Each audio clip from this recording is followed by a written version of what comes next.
I'm going to do is to try and wrestle with this instrument. We're on the first slide, fantastic. Well, good afternoon, everyone, and thank you for that introduction, Manas. What I'm going to talk about is actually a continuation from the conversation that we were having this morning on artificial intelligence and its applications in architecture. And so I'm actually going to speak about liquid cities as both a literal material, as an infrastructure, and as a metaphor for that which the machine and the artificial leaves out. So I'm going to go back to the Enlightenment, when René Descartes described the human body in terms of the bête machine, the brute material substance that could be fully described by the new physics. But the other aspect of Descartes' model was the soul, which he really didn't characterize all that well. He described it as a fluid-like substance. In fact, he thought it was made of air, animal spirits that moved through the brain and communicated with the body through the pineal gland in pores. Actually, his contemporaries also thought that the thought and the higher functions of the body were performed by liquids in the ventricles of the brain. And so, as the Enlightenment progressed, we have focused on the machine for living in, at the expense of those substances that have constituted what we might metaphorically, spiritually refer to as the soul, but maybe it is that in the Enlightenment, when we characterized the invisible realms into rays and waves and these invisible forces that we started to give names so that we could have control over them. It could be true that we have not completely characterized all these waves and rays, and that there is still something that we have not yet fully named that exists within the liquid realm. So my use of liquids today is going to be both literal, like the machine. The machine is a literal thing, but it's also a metaphorical use of the term, just in the same way that machine has also become a metaphor for the way that we think about the material realm. And what's at stake, really, I think, here, are the higher aspects of human behavior, human identity, those things that move us, that do not pass through the rational mind to move us, but somehow or other we become immersed and imbued and inspired and engaged with these ephemeral substances. Maybe they're not ephemeral, maybe they are material.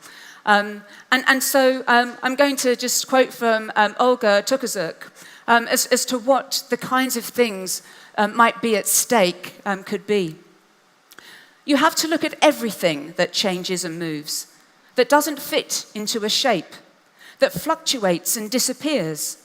The surface of the sea, the dances of the sun's corona, earthquakes, the continental drift, snows melting, and glaciers moving, rivers flowing to the sea, seeds germinating, the wind that sculpts mountains, a fetus developing in its mother's belly, wrinkles near the eyes, a body decaying in the grave, wines maturing, or mushrooms growing after the rain.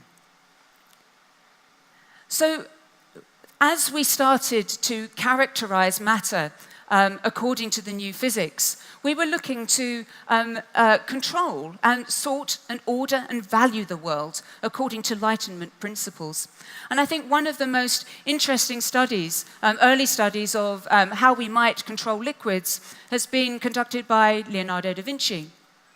And he was emotionally involved with liquids, because in the 15th century, the Arno River flooded, and it absolutely destroyed, he described it as devouring people, animals, plants, and the ground itself. And so Da Vinci set out to find a way to control liquids. I mean, he did this through hydraulics. So when we actually take the nascent potency of liquids and we constrain it within the limits of the machine, we start to be able to transpose its forces into the language of mechanics and into the metaphor and the apparatuses of machines.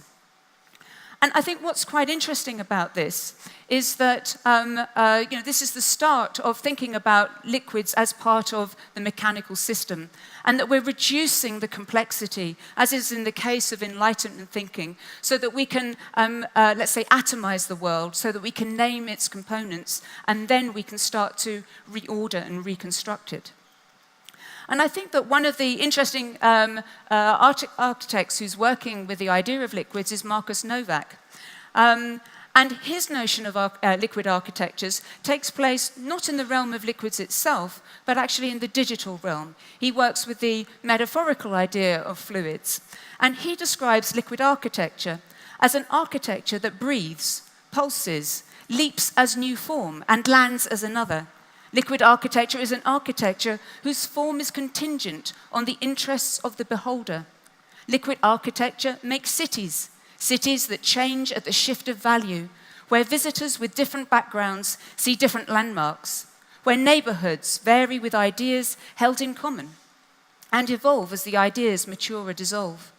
Judgments of a building's performance become akin to the evaluation of dance and theater.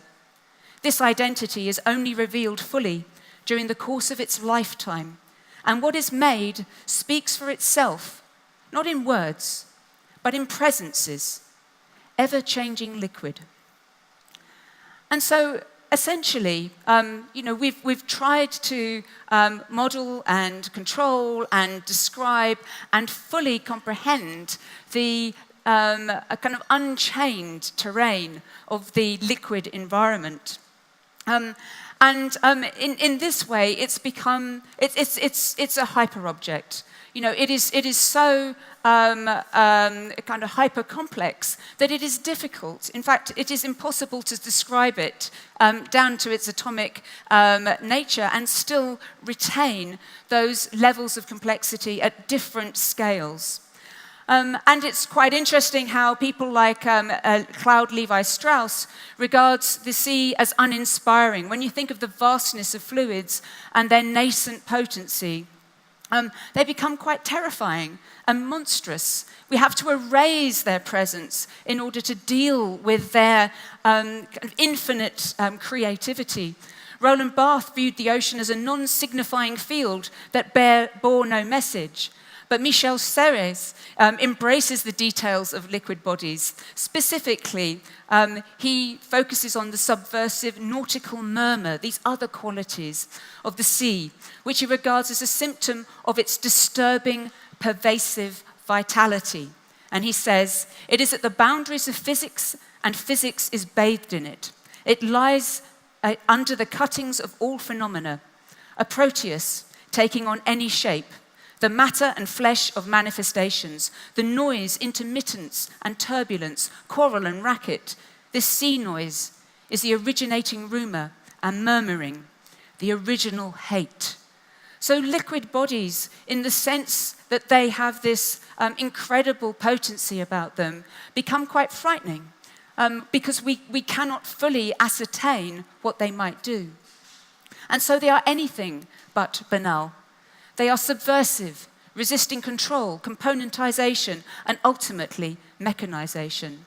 And their fundamental unpredictability and unruly pluripotency evades this deterministic viewpoint that has characterized the Enlightenment. And there's a beautiful quote that comes from Olga Tokarczuk again, who describes the drowned man, who was always discovering his potential anew. At first, he thought he was weak and defenseless, that he was something like a flurry of wind, a light haze or a puddle of water. Then he discovered that he could move faster than anyone could imagine, just by thought alone. He also discovered that the mist obeyed him, and that he could control it as he wished. He could move entire clouds of it, block out the sun with it, blur the horizon, and extend the night. And yet, for us to fully, let's say, engage the potency of the machine in an architectural context, we must engage the liquid, the soul, this essence of human creativity, natural creativity that exists beyond the realms of atomization. And recently, in critical theory, we've started to talk about the oceanic. The oceanic being one of those terms that starts to engage with hypercomplexity, heterogeneity, unpredictability, and yet is relentlessly material. And yet is still something that we can aspire to design with. And yet, because we do not have full control over this, we are given challenges in terms of the way that we imagine and engage with the oceanic potential of the fluid realm. And indeed, oceans and synthetic platforms that comprise these liquid bodies are an ideal spatial foundation that is indisputably voluminous, stubbornly material, and unmistakably undergoing continual reformation. And so with this, we start to think about what a native liquid technology might be. So Leonardo da Vinci is obviously controlling fluids through kind of hydrodynamics and liquids as machines. But I think it's quite interesting to go back to Tesla, because before he met Edison, he was actually working with liquid technologies, in the sense that his giant apparatuses were channeling natural forces like wands. So his idea of free energy, his idea of harnessing the natural forces and channeling them towards human good. So, for example, he invented the wireless light bulb even before we did in the late 20th century, with Wi-Fi, because he was dealing with fields. When you start to deal with liquid technologies, you're no longer dealing with kind of objects that are sequenced in hierarchies. You're dealing with fields and interfaces. And that's exactly where Tesla was situating his provocations. And then, of course, Edison comes along and he says, how do we atomize this? Because we need to charge it. And effectively, he sets the landscape for modern technology in the sense that it can be metered and controlled and atomized. But this notion of flow, working with flow, because in the 19th century, these invisible and starting to be characterized forces, like electromagnetism, that they don't go away. We can name them, we can't fully control them, we try to channel them through wires. The idea of how then do we orchestrate these flows, more like a magician than, a classical mechanical engineer. And so Ludwig von Bertalanffy, was one of the founders of the idea that these flows were part of a systems thinking that biology engages in. And that actually represented a different kind of organization than the classical machine. And yet, the scientists working at that time and the cyberneticists were still steeped within a mechanical framework. Machines became more complex, and we invented feedback loops, so that the appearance of complexity and the complicated items started to emerge. But what was quite interesting was that someone like Stafford Beer and Gordon Pask, they were working with a different kind of materiality in cybernetics. And effectively, biotechnology had not happened when that came along, when Stafford Beer was working with Daphnia and Pask was working with electrochemistry and the production of crystals in his listening ear. And so the idea of flow was still contained within the machine. But towards the late 20th century, a scientist called Ilya Prigogine described something called dissipative structures. Now, these are paradoxical objects that are both flow and they contain the form that we would recognize as an object. they exist at far from equilibrium states. So when we design a machine, all the cogs and the pieces, the Arduinos that we have, are all at relative equilibrium. There is no native energy in those systems, and therefore we have to pump energy in from outside into these objects to help them perform. But with dissipative systems, they possess their own energy. They possess their own agency, and they can make their own decisions. And a classic example of a dissipative system is like what's been going over Florida recently, the tornado and the hurricane. You'll find them in your bath when you pull out the plug. They're very simple systems, but they're away from equilibrium. And they're repeatable. You can provoke them. People have been making artificial tornadoes, and they use a very mechanical way of doing it. But actually, the principles are repeatable. And in that sense, they give us a sense of what might underpin a native liquid technology, one that isn't constrained by, doesn't mean that it can't interact with, one that isn't constrained by machines. And since 2008, I was working with a dissipative system, which are dynamic droplets, and this is called the Wachee apparatus. So what you're looking at is a very, very, very simple recipe of an olive oil field, into which a drop of strong alkali at 3 molar sodium hydroxide is introduced.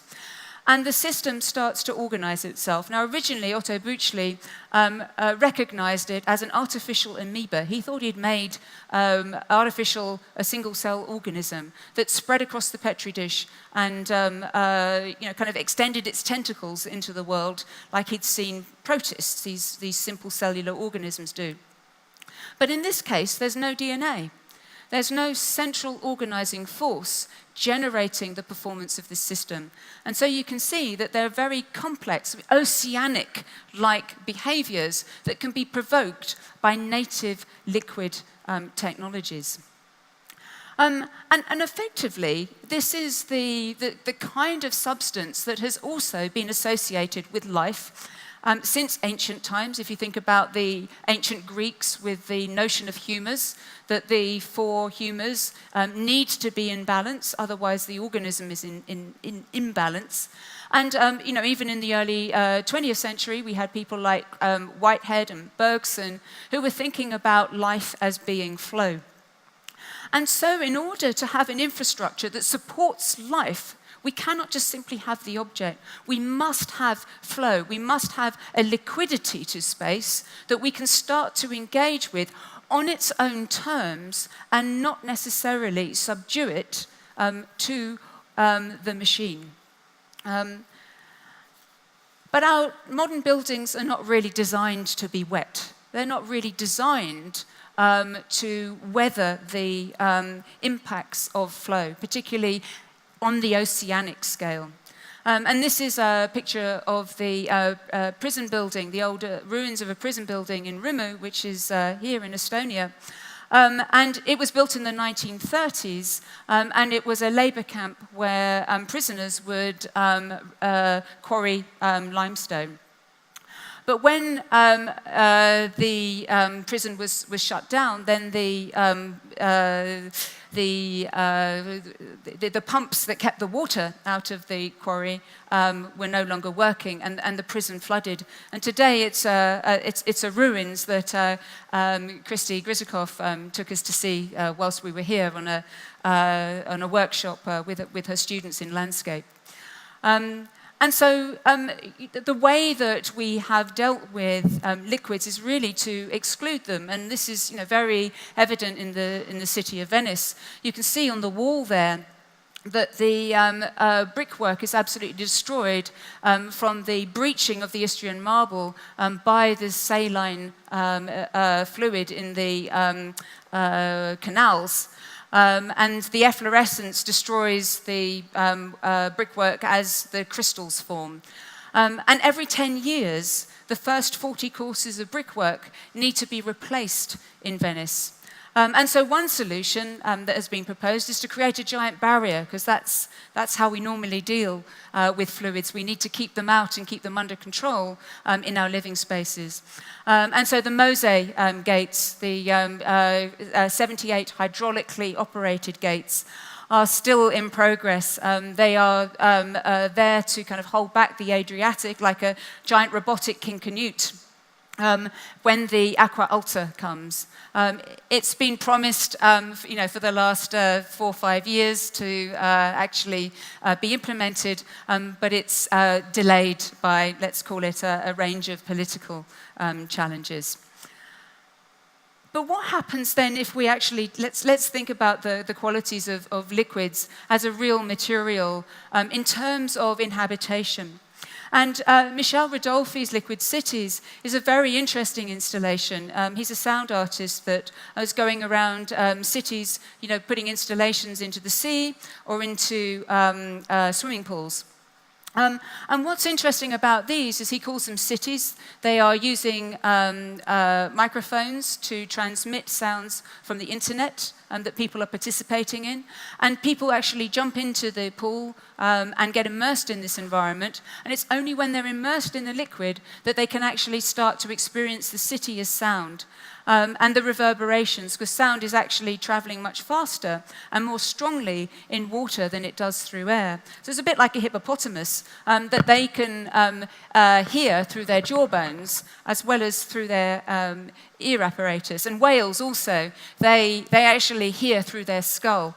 So that creatures that actually adapted to liquid environments actually have very different ways of experiencing sound. And this is what Rodolphi brings alive in this immersive experience. He says that each transparent city is forged by sound waves collectively produced by its inhabitants. Only people in the pool can experience the cities and may encounter some inhabitants that are only present through the sounds that they transmit via the internet, whilst visitors present on the land cannot be seen as they cannot be heard in the water. So Rodolphi's city is a place of weightlessness, paradoxes, and ghosts.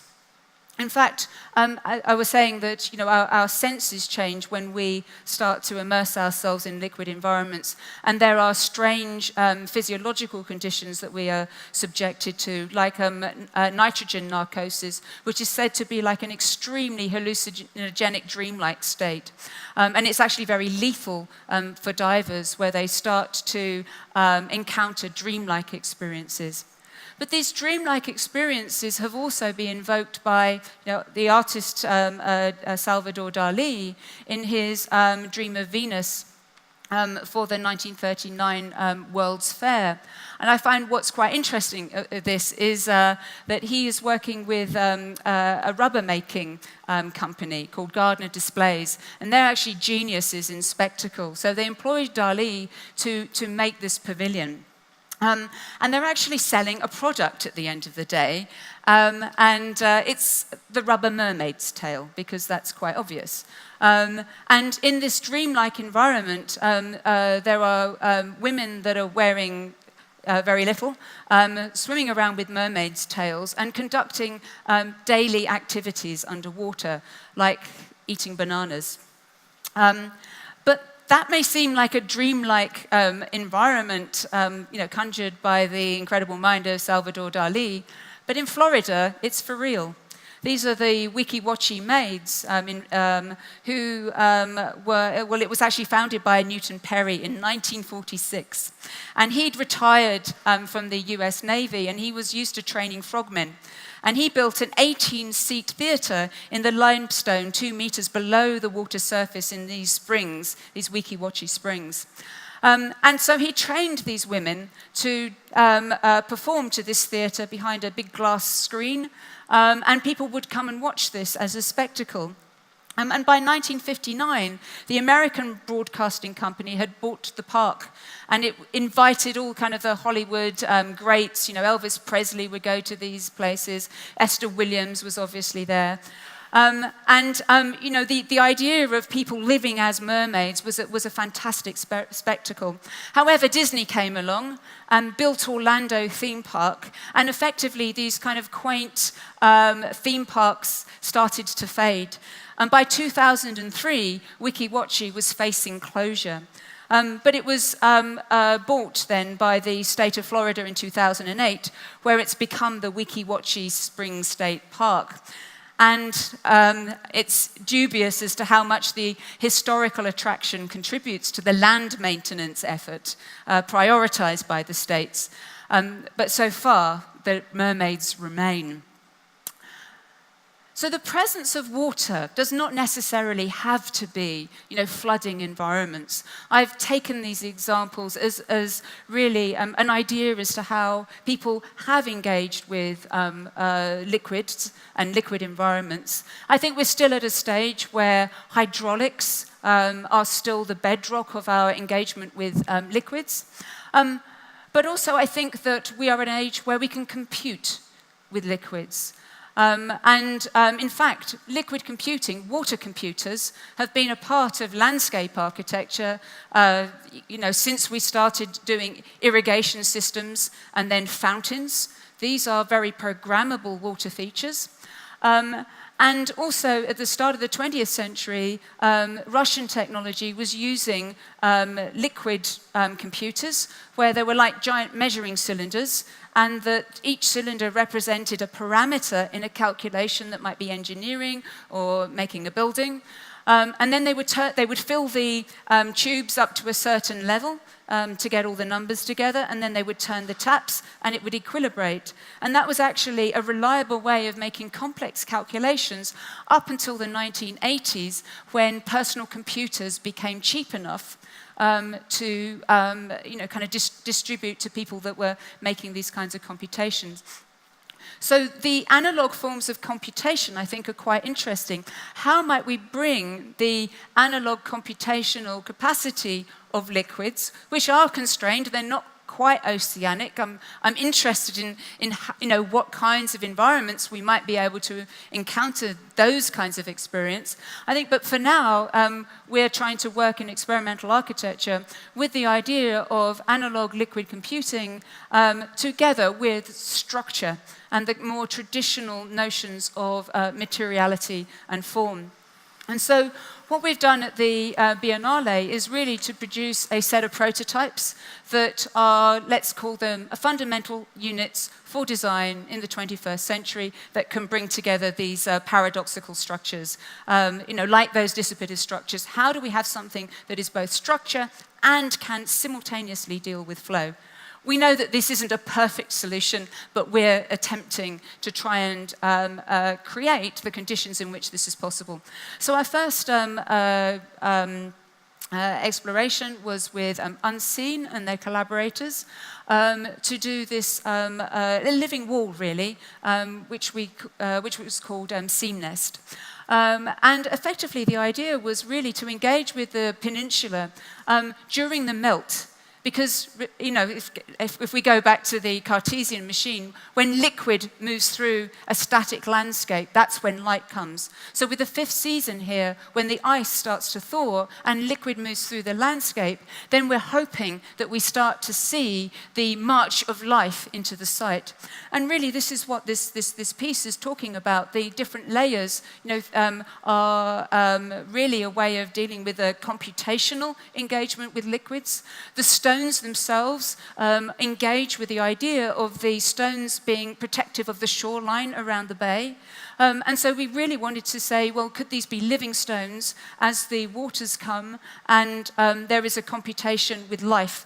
Now, we never got round to putting, we really wanted this to be a landscape for living things. We wanted birds and, the birds that were on the peninsula to come and roost in this structure. And we also wanted native Estonian wildlife to also make its home. And so Unseen, together with Kristi Grizikov, put together some examples, as Claudia called them, tiles, that start to think about how we might encourage life into the space through the natural rhythm of the land, which is the time at which the melt takes place. This is another prototype that we produced. This is by Simone Ferracina. It's called the plug-in brick. And this is a version of a photobioreactor that integrates both a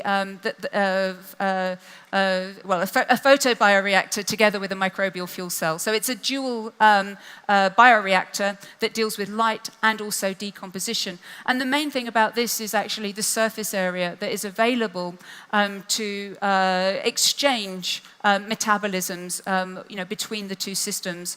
And therefore, we're maximizing surface areas rather than minimizing them according to, we're not looking for a mechanical efficiency, but biological kind of exchange and conversation between environments. And this is drawings also done by Simone Ferracina for the Living Architecture project, which is a collaboration that is funded by the European Union with the Horizon 2020 Research and Innovation Programme. It's a collaboration between universities in Newcastle, west of England in the UK, Trento in Italy, the Spanish National Research Council in Madrid, Liquefer Systems Group, Voltret's here, and also Explorer from Venice in Italy. And essentially, this is a very ambitious project which brings together 3 different types of bioreactor: the photobioreactor, the microbial fuel cell, which works with compost to produce electricity, oxygen, and water, together with a synthetic biology component. And that's what the Spanish group is working on. And together, how do we bring this together spatially and through flow to literally program materials that are in liquid form to make useful things within a home, perhaps like biodegradable soaps, recycle phosphate from washing powders, clean the water so that water doesn't just go through a house via a drain, but is actually becoming part of a physiology and circulation within a living environment. And in the exhibition, we've got a chemical metabolism. We were actually going to use sludge from the sewage plant, but it needed changing twice a day, and we just thought that the public health risk might be not desirable on that account. So we've got a chemical metabolism that stands in for this. We've also got something more, let's say, poetic, that was designed by Josephine Calahave, which is a brick that literally processes the pollutants in the lagoon and turns them into sculptural objects, which are then become a form of currency in the area. This is an invisible brick. I think this is a paradoxical brick. It's called Flow Reader. What I really like about this is it's by Pierangelo, and it's a very modernist shape. But because it's a black mirror, it totally disappears into the landscape. And yet it's a water computer. There's a program inside of it that starts to write, let's call it love letters, to the peninsula. And so I just want to say thank you to everybody, and thank you to all the collaborators. I'm sure there are many more than I've named personally. And I also hope that all of you will get a chance to have a look at some of these prototypes in the gallery. Thank you very much.